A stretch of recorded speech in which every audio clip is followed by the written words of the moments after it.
نێنەرانی ڕوسیا و ئوکرانیا بە نێوانگیری تورکیا لە ئەستەمبول کۆ دەبنەوە.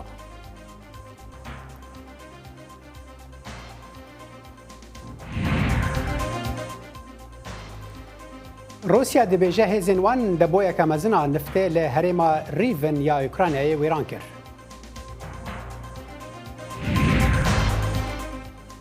گوندەکانی شارەی ئیزۆم لە ڕۆژهەڵاتی ئوکرانیا پاش هێرشەکانی رووسیا بە وێرانی ماونەتەوە. تەماشاچەی لێ خۆشەویست سیدەمەتان خۆش لە واشنگتن دیسیەوە خۆشهاتنەوە ڕای بەرنامەی کورد کۆنەکشن. من جانە دیلان ئومیدەوەرم دەمیگی خۆش وەلمان بوانە سەر. سڵاو و رێزێ من ساڵح دەمی جەرجی بۆ بینەرن هێژا ئەم ji Tirkiye dest pê dikin. Serokê Tirkiye Recep Tayyip Erdogan banga agirbestekê kir di navbera Rûsya û Ukraynayê de di demekê de ku şandên her du aliyan lê Tirkiyeyê kom bûn. Axaftinên aştiyê sêşemê li bajarê Stenbolê hatin darxistin. Olîgarkê Rûsiyê cezakirî û xwediyê yaneya Chelsea ya futbolê Roman Abramovich di nav şandê Rûsî de li kombûnê amade bû. Di axaftina xwe ya vekirina kombûnê de Erdogan got pêşketinên di van axaftinan de dê rê li kombûna serokên her du welatan vekin. Erdogan got her du aliyan berpirsiyariyeke dîrokî heye ji bo rawestandina şer. Ji bo agahiyê bêhtir vê derbarê de û axaftinên li Stenbolê hadibin, mem Botanî peyamnêrê me li Stenbolê bi riya Skype bi me re ye. Dem baş mem agahiyên dawî vê derbarê de derbarê axaftinan de çi ne? Dem baş Salih, ez dixwazim pêşîn besa civîna di navbera şandên Ukrayna û Rûsya bikim. Ev civîn bi qasî 4 saetan nûm kir û qediya ji her du aliyan ji daxuyanî hatin. Lê beriya civînê Serokê Tirkiye Recep Tayyip Erdogan bi her du şandan re hevdîtinek pêk anî û axaftinek jî kir.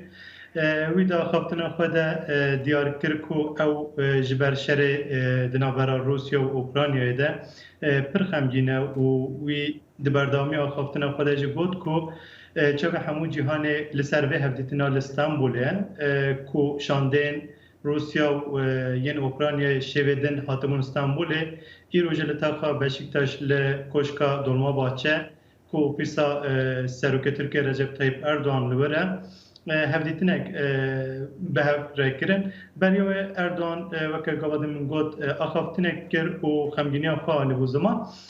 Di berdawamiya axaftinê de wî got ku em dixwazin ku ji bo her du cîhan jî ji bo her du aliyan jî aştiyek mayînde were çêkirin.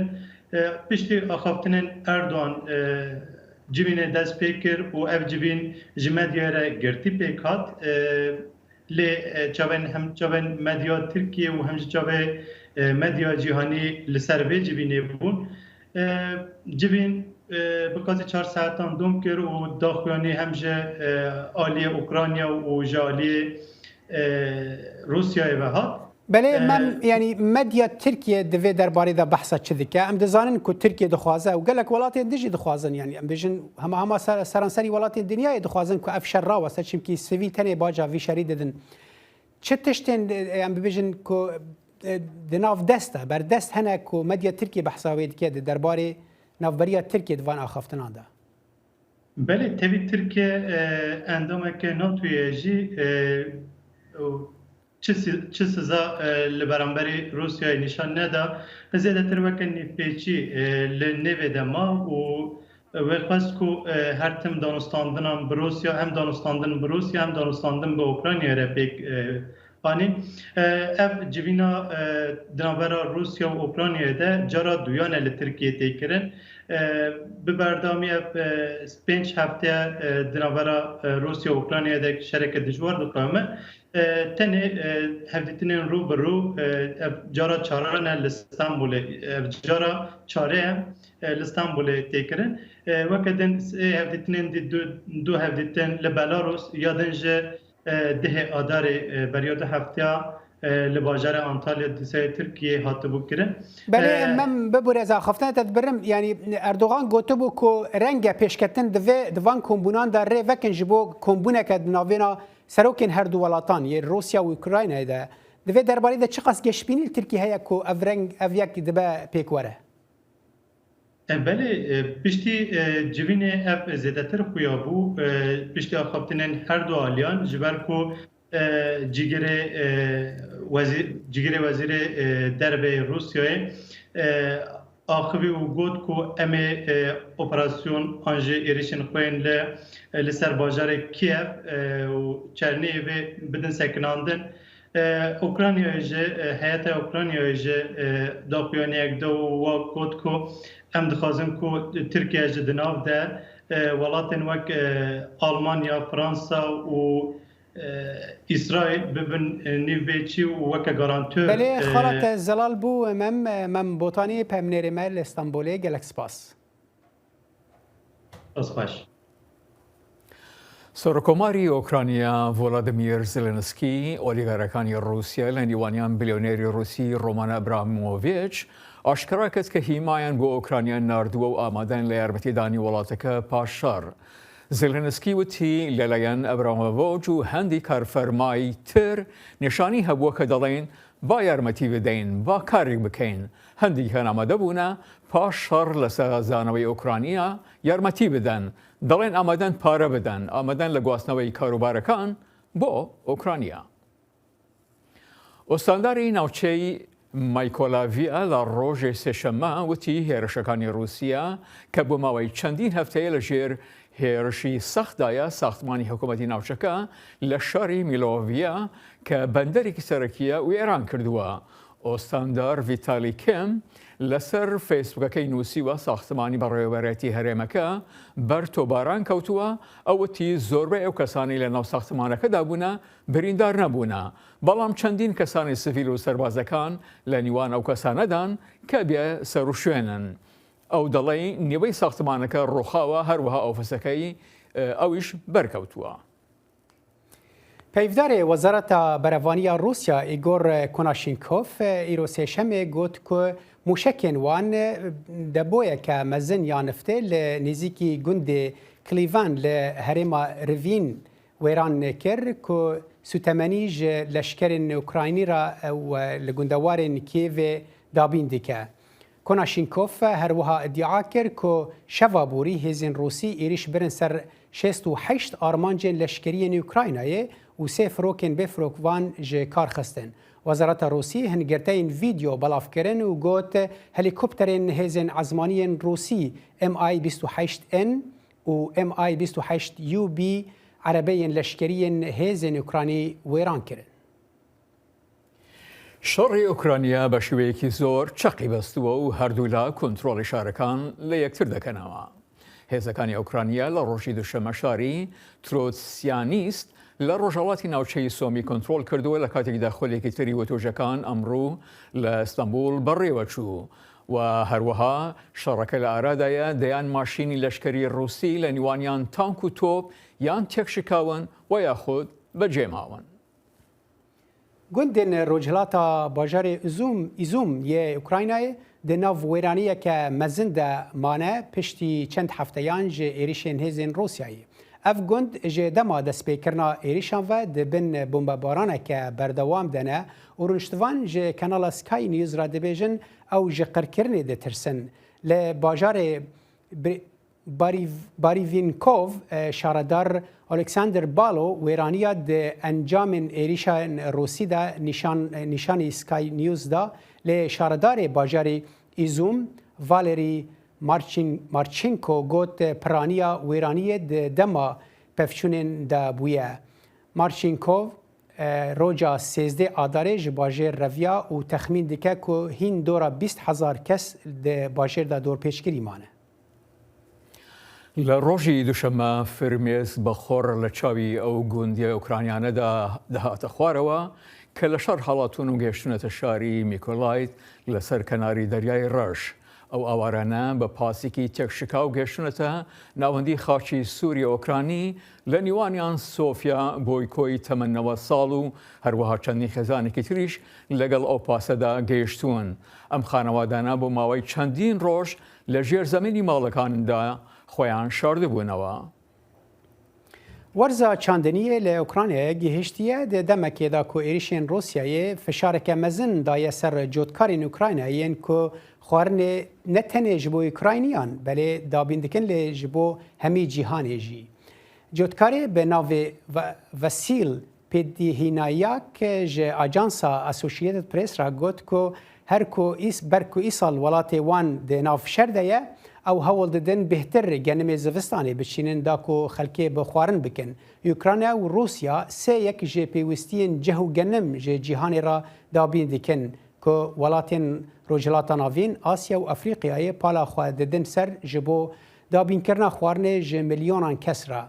Ivan Kelgan, serokê herêmî yê Komeleya Çandiniyê got li herêma Lviv ya Bakurê Rojavayê welêt ji cotkaran hatiye xwestin ku hemî zeviyên berdest biçînin. Dengê Amerîka Cavkaniyeka pêbaweriyan û çaw agahiyan.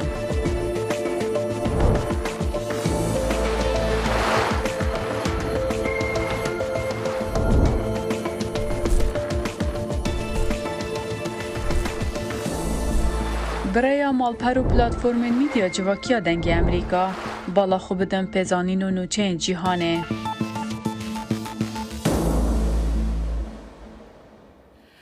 شەڕی بێهۆکاری رووسیا بۆ سەر ئۆکرانیای دراوسیە تێدەنێتە پێنجمین هەفتەی. فەرتر لە 10 میلیۆن ئۆکرانی ئێستا لە ناودەرەوەی وڵات ئەوارە بوونە. تۆبارانی رووسیا لە سەرانسەری ئۆکرانیادا بەردەوامە. سەرڕای ڕاگەیاندنی کرەملن لە پلانەکانی جەنگی نوێ کە سەرنجیان خستۆتە سەر ناوچەی ڕۆژهەڵات. سەرۆک جو بایدن لە گەشتەکەیدا بۆ ئەوروپا دەڵێت ڤلادیمیر پوتین سەرۆکی رووسیا ناتوانێت لە دەسەڵاتدا بمێنێتەوە. بەڵام دواتر بەرپرسانی ئەمریکا ڕوونیان کردەوە کە واشنگتن بە دوای گۆڕانی ڕۆژێمدا نییە.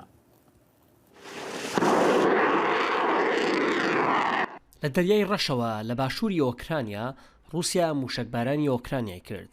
رووسیا دەڵێ موشکەکان ژێرخانەکانی وەزارەتی بەرگری ئۆکرانیایان کردوتە ئامانج.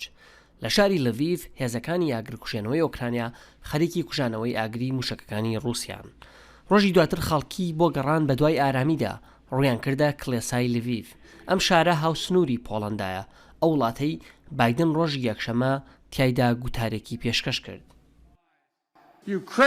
ئۆکرانیا هەرگیز نابێتە سەرکەوتن بۆ رووسیا چونکە خەڵکی ئازاد ڕەتی دەکەنەوە لە جیهانێکی ناهۆمێدی و تاریکیدا بژین.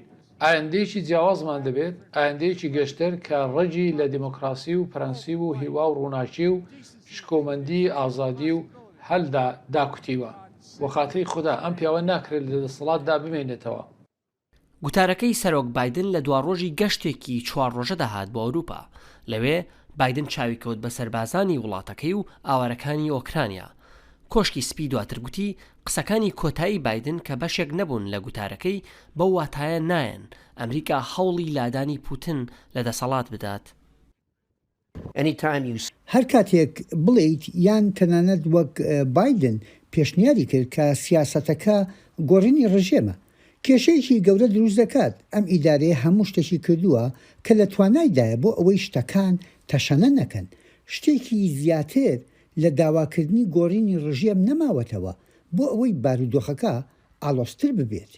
ئەوانی دیکە دەڵێن کە دواڕستەی قسەکانی بایدن نابێت زۆر جەختی بکرێتە سەر. ئەمە نابێت ئەو گەشتانەیە بوو گرنگ و سەرکەوتووە بشارێتەوە کە بایدن بۆ ئەوروپا ئەنجامیدا. ئەو گەشتەی کە ئەمریکا بەڕاستی سەرکردایەتی کردووە وەک چۆن بە شێوەیەکی کاریگەرانە بە درێژایی ئەم هەوڵ و تێکۆشانە هەمووانی کۆ کردوتەوە. پاشان لە کۆتاییدا ئەم گوتارە ئاشکرایە لێدوانێکی زۆر بەهێز بوو. لە کاتێکدا رووسیا بەردەوامە لە بۆمبارانکردن دووکەڵی چڕوپڕ بەسەر ئاسمانی کیڤی پایتەختە بەرز دەبێتەوە. پێویستە هەمووان جەخ لە یەک ئامانج بکەنەوە.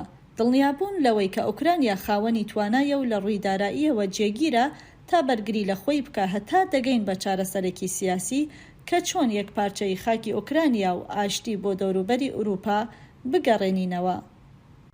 سەرۆکی ئۆکرانیا ڤۆلۆدیمیر زێلەنسکی لە گوتارێکدا داوای تانکی زیاتر، ئۆتۆمبیلی سەربازی زیاتر و فڕۆکەی جەنگی زیاتر ئەکات. داگیرکاری رووسیایی بەراورد کردووە بە شەڕی نازیەکانی ئەوروپا نزیکەی 80 ساڵ پێش ئێستا. دەڵێت کەس لێیان خۆش نابێت. بۆ ئارەش ئارەبەسادی، نام عەبدوڵڵا، دەنگی ئەمریکا. جێدەما دەستپێکردنا ێرشên Rûsya lê dijî Ukraynayê di dawiya Şubatê de bi milyonên Ukranî ji welatê xwereviyan û daxwaza penaberiyê li welatên din kir. Di nav de jî Polanda ku hejmarek mezin vehewand. Herçendî derbasbûna Ukrayniyan berdewam e, lê amarên UNHCR nîşan didin ku ew derbasbûn kêm bûye. لە سنووری ئوکرانیا لەگەڵ پۆڵەندا عەرەبانەکانی بازار پڕ جانتاکان و شتومەکراون. ڕێگایەکی تەسک لە کۆنتڕۆلی پاسپۆرتەوە بەرەو خوارەوە بەرەو گوندێکی کە خەیوەتی یارمەتی تیا هەڵدراوە بۆ پاسەکانی کە چاوەڕێی هەڵگرتنی خەڵک دەکەن بۆ شارۆچکەیەکی نزیک. ڕێژەی هاتنی پەنابەران بۆ ئێرەوە هێواش بۆتەوە لەوەتەی ژمارەی زۆریان لە سەرەتای مانگی سێدا کە نزیکەی 155,000 بۆ 160,000 کەس بوون ڕۆژانە. بەرەو نزیکەی 30,000 کەس لەم ڕۆژانەی دواییدا کەم بوونەتەوە. پێم وایە لەوانەیە خەڵک چاوەڕێی ئەوە بن تا بزانن کە ئایا شارەکەیان هێرشی دەکرێتە سەریانە، وا بزانم شەپۆلی یەکەمی پەنابەران بەرەو یەکێتی ئۆروپا و شوێنەکانی تر ڕۆیشتون، بەڵام گەشتبین نییە، چونکە پێم وایە پوتین پێشبینی ناکرێ و بە بەرچاوگرتنی ئەوەی کە 2 ڕۆژ لەمەوە پێش لە لەفیف ڕوویداوە بزانم هەر لە هەرێمەکەدا ناوەستێتەوە و ڕاناوەستێت. ئەلینا لەگەڵ دایکیدا 5 ڕۆژ لەمەوە پێش لە شاری گەمارۆدراوی ماریۆپۆل هەڵاتن بە 18 خاڵی پشکنین، 16 رووسی و دوانی ئۆکرانی تێپەڕبوون. زۆربەی دانیشتوانی ماریۆپۆلیش بۆ ڕۆستۆڤ لە رووسیا ڕەوانەکرابوون. زۆر کەس نایانەوێت ماڵەکانیان بەجێ بهێڵن چونکە نیشتیمان هەر نیشتیمانە. ئێمە نەماندەویست ماڵ و حاڵی خۆمان بەجێ بهێڵین، دەمانەوێت بگەڕێنەوە بۆ کێف. من مامەوە، بەڵام هاوسەرەکەم گوتی دەبێت کەسێک لە خێزانەکەمان بە سەلامەتی دەربچێت. نیوترین ژمارەی UNHCR ڕێکخراوی پەنابەرانی نەتەوە یەکگرتوەکان وا دەری دەخات کە ژمارەی پەڕینەوەی ئۆکرانیەکان لە دەواازە سنووریەکانەوە تا ڕادەیەکی زۆر لەم دواییەدا دابەزیوە. لە یەکەم ڕۆژەکانی جەنگدا خەڵکێکی زۆر هەڵهاتن، لە 4 ڕۆژی یەکەمدا منداڵەکانمان دەرباز کرد و ئیستا منیش دەڕۆم چونکە ڕەوشەکە باشتر نابێ، بێگومان باشتر نابێ. پێمان خۆشە لەو باوەڕەدا بین کە باشتر دەبێ، بەڵام بەداخەوە دەبێ خۆمان قوتار بکەین. لە ماوەی هەفتەی ڕابردوودا ڕۆژانە کەمێک زیاتر لە 68,000 کەس لەم خاڵە سنووریەوە پەڕیونەتەوە، لەگەڵ ئەوەی ژمارەیەکی زۆرن، بەڵام زۆر لە خوارویی ژمارەی لوتکەیە کە لە سەرەتای مانگی سێدا تۆمارکرا بوو، کاتێک زیاتر لە 200,000 پەنابەر ڕۆژانە وڵاتەکەیان لە 6 و 7 مانگی سێدا بەجێدەهێشت. ئەمڕۆ شەوی ڕابردوو بۆ ئەردومانیان کردین، لە ژێر زەمینێکدا بووین. هاوسەرەکەم لەوێ ماوەتەوە، ببوورە لەوێ ترسناکە و منداڵەکان هەر ئەگرین. لە ڕۆژانی ڕابردوودا کۆیگشتی ڕۆژانەی ئاوارەکان لە 50,000 کەس تێنەپەڕیوە کە ئەوەش لە ئاستی هەرە نزمترینە لەوەتی لێشاوی ئاوارەکان لە کاتی هێرشی رووسیاوە لە 24 مانگی دووەوە دەستی پێ کردووە. کەسوکاری خوێندکارانی نێجیری کە لە شاری بەندەری خێرسۆنی دەریای ڕەشی ئۆکرانی گیریان خواردووە داوا لە کاربەدەستان دەکەن کە کارێکی زۆرتر بکەن بۆ ئەوەی بە ئاسایش بگەڕێنەوە بۆ وڵاتەکەیان. لە ماوەی سێ هەفتەی ڕابردوودا هەندێک لەو هێشتا خوێندکارەی کە لە خێرسۆن گیریان خواردووە هەوڵیان داوە خۆیان بگەینە وڵاتی دراوسێ، بەڵام هەموو کەس بەختی نەبوو بۆی هەڵنەکەوتووە. لیزی ئۆگاژی بە تەلەفۆنا خۆ سەر ئۆکرانیایê ئاگاهiyên nû digere. Lê hêviya nûçeyên baş e, lê kêm tişt hene ku hêviyên wê zêde bike. Birayê wê li bajarekî Okraynayê li Xerson ku hêzên Rûsyayê dagir kiriye asê maye. Birayê wê hefteyê hewl daye ku ji bajarê ji ber şerî wêran bûyî derbikeve, lê leşkerê Rûsyayê ew zivirandiye. I am worried, like seriously worried. Ez gelek nîgeranım ji ber ku dema ez li televîzyonê dinêrim û nûçeyan dibînim dilê min diêşe. Bajarê Xerson di destpêka Adarê da çend roj piştî dagirkirinê kete destê hêzên Rûsî û pisadan xwenekarên navnetevî yên vekî birayê Ogajî li bajarê Asêman e. Bi heftiyan e ew di stargehên gelek sar yên bombayan dijîn digel kêm xwarin, derman û internetê. کاربدست نیجریایی سوزدانه که خوندکاران درخینن لی دبیجن که او تنه په آگربسته که پیکانه. گلای خوندکار حولدان روی ین تاکه کسی دکن. جاروکنی که کمک حولاتین بیانی ین لخرسون آسه مای سفربر کری جباجاری درکتیه. خوارن و آوا ما قدیا بو و دراوین من جی نمابون. هنگ جی خوندکارین که جی خرسون دراون هاریکاری ورگرتن. جی کومین خیرخواست که حول ددن حولاتین بیانی جباجاری درخینه. دانیل اونیکور جی دیاسپورا ریلیف که بینگه هیوید امریکایی دبیجه نوکه مچرین اولانینن حتی و دم کوریدور کمروفای نفبویه. رأیین کوام پیدر دکون تنه رأیین کوام دزانه نشتاجین هرم چکرینه و پیدر دکون. جبر وکی هشتاجی خطرناکه. لیم دبیجن چما هم حول نادیم در بکوین لشینا کلوی در آسیب مینین لبندا دانستاندنان. به تایبتی حکتش خرابتر ببن. نوکه برای اوگاجی لأوکرانیای آسیمایه. لی اف دبیجه که پیوندیه اوی یا روژانه تگلوی هیویان دده مالباتا اوی. He never gave all وی تجاران درباره روشا اوکراینا ده هستکنینی نشان ندایه او هر گاو من کیف خوشتی که او دبیجه خمان نکه خوشکی از باشم. چی که از نزانه کادت دمک نزیک دا اگر بسک چه ببا آن نه. نوکه حولدانه که روی دبک و شانس یکانه به بوی که جی باجار خستونه در بکوه. دمك داكو ناكوكيو برسكريك لدور البجارتين سروكا كينوج عراقي راهين بردوامن ولاتيو تشافديرين سياسي رياكسيون جواز لدور وانا كوكي سياسي دنافرا آليين كردي دا دردبرن بامنير ما لهوليرا بايتخت تاريما كردستاني اف رابورت آماده كريه ململانه و ناکوکی نێوان پارت و لایەنە سیاسیەکانی هەرێمی کوردستان لە بەغدا لەسەر پۆستی سەرۆککۆماری داهاتووی عێراق و ڕێگنەکەوتنیان وای کردووە کە خەڵکی لەناو بازاڕ و شەقام و شوێنە گشتیەکان بەردەوام چاودێری ئەو دۆخە سیاسیە بکەن و خوێندنەوە و بۆچۆنی خۆیان لەو ڕواوە بخەنە ڕۆ. لەسەر بنەمای خزمەتکردنی هاوڵاتیەکانی هەرێمی کوردستان و لەسەر بنەمای گەڕانەوەی شایستەدارایەکان بۆ هەرێمی کوردستان و لەسەر بنەمای گەڕانەوە یا جێبەجێکردنی شایستە دەستوریەکانی هەرێمی کوردستان لەسەر ڕێککەوتنی کاندیدێک ڕێک بکەون بەڵام بەداخەوە دیارە ڕێک ناکەون و ئەمەش بووەتە تا هۆی لێکترازانی ماڵی کوردی. ئەم هاوڵاتیە پێی وایە تەداخلاتی دەرەکی هەیە بۆیە ڕێک ناکەون و ئاشکراشی دەکات کە عێراقیەکان ماندوون لەو تەداخلاتانە. ئەم تەداخلاتی دەرەکیە زۆر خراپە یعنی بۆ من بە قسەی دەرەکی بکەم بە قسەی دەرەکی ناکەم وەنیا بەقسەی ئەو کەسە دەکەم کە ماندی بووە لە عێراق لە دەرەچیەکان بزان چێ ماندی بووە وەریە ئەوەی کە ماندی نەبوو هاتوتە سەر سەفرە حازری ئەوە نابی کاکە ئەمە نابی یعنی ئەتوو عێراق پارێکی زۆری هەیە عێراق سەرواتێکی زۆری هەیە ئەی کاکە ڕێککەون بۆ ڕێک ناکەون لە ناوخۆتان.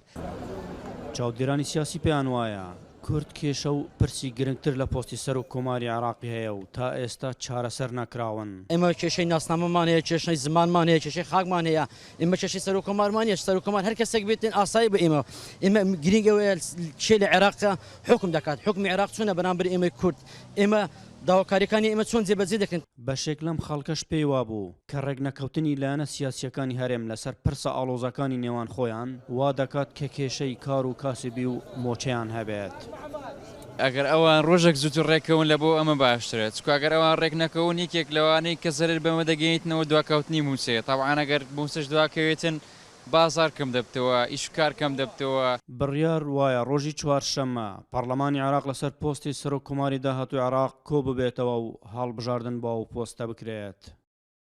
ئەحمەد جێباری دەنگی ئەمریکا هەولێر.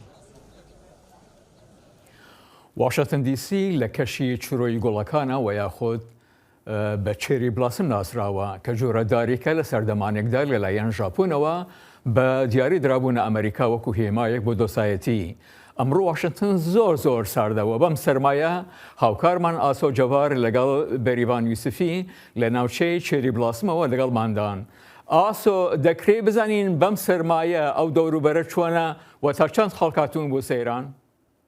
زۆر سپاس جانی هەڵبەت زۆر ساردە بەڕاستی زۆر ساردە بەڵام خەڵکێکی زۆری شاتونەتە دەرەوە لە واشنطن دی سی بۆ پێشوازیکردن لە پشکتونی گوڵە گێلاس یان گوڵە ئەرخەوان لای خۆمان پێڵێن گوڵە ئەرخەوان کاتێک کە گوڵەکان سەردەردێنێ هەڵبەت دەرودرختەکان ئەگەشێنەوە زۆر ڕازاوا بن ئێستاش بەم سەرمایە دوو بووکی هاتوونە دەرەوە هاتوون کە پێشوازی لە چێری بڵاسەوەکەن پێشوازی لە گوڵە گێلاسەکەن بەڵام زۆر ساردیشە بەڵام لە زوربەی شارەکانەوە ئێمە خەڵکمان بینی لە ئێستا لە زوربەی شارەکانی ئەمریکاوە لە زوربەی ویلایەتەکانەوە خەڵک هاتون بۆ ئێرە بۆ ڕەسمگرتن و بۆ یەکتربینین و بۆ